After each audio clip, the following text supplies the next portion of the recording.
मी पैसा बोलतोय. सर्वात आधी मी तुम्हाला माझा परिचय करून देतोय. मी आहे पैसा. माझं रूप साधारण आहे, पण जगाला व्यवस्थित ठेवण्याची क्षमता माझ्यात आहे. मनुष्याची नियत आणि प्रकृती बदलण्याची क्षमताही माझ्यात आहे, कारण मनुष्य मला आदर्श समजतो.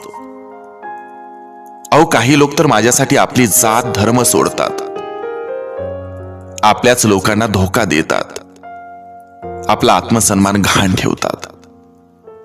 परंतु लोक मला स्वतःच्या प्रतिष्ठेसाठी वापरतात. मी राक्षस नाही, पण लोक माझ्यासाठी अपराध करतात. हे सत्य आहे की मी देव नाही, पण लोक माझी देवाप्रमाणे पूजा करतात. खरं तर मी लोकांच्या सेवेसाठी आहे, पण लोकच माझे गुलाम झालेत.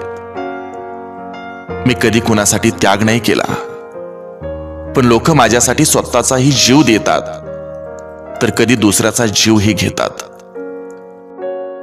मला तुम्हाला काही गोष्टी लक्षात आणून द्यायचेत, सांगायचेत. मी तुम्हाला सगळं विकत घेऊन देऊ शकतो. मी तुमच्यासाठी घर विकत घेऊ शकतो, पण तुमच्या घरात घर पण नाही आणू शकत. मी तुमच्यासाठी औषध आणू शकतो, पण तुमचं वय नाही वाढवू शकत. मी तुमच्यासाठी घड्याळ विकत घेऊ शकतो, पण गेलेली वेळ नाही. मी तुमच्यासाठी मोठं पद विकत घेऊ शकतो, पण आदर नाही. मी तुमच्यासाठी मखमली गादी विकत घेऊ शकतो, पण शांत झोप नाही. मी तुमच्यासाठी पुस्तकं विकत घेऊ शकतो, पण विद्या नाही. मी तुमच्यासाठी रक्त सुद्धा विकत घेऊ शकतो, पण कोमेजून जात असलेलं जीवन नाही. म्हणून लक्षात ठेवा, पैसा हे सर्वस्व नाही.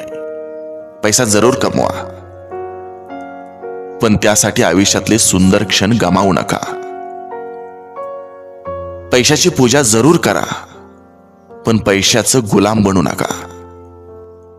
माणसासाठी पैसा बनलाय, पैशासाठी माणूस नाही. आपलं कुटुंब, आपले नातेवाईक, आपले मित्र परिवार, आप्तेष्ट हेच आपलं धन आहे. त्यांना जाणीवपूर्वक जपा.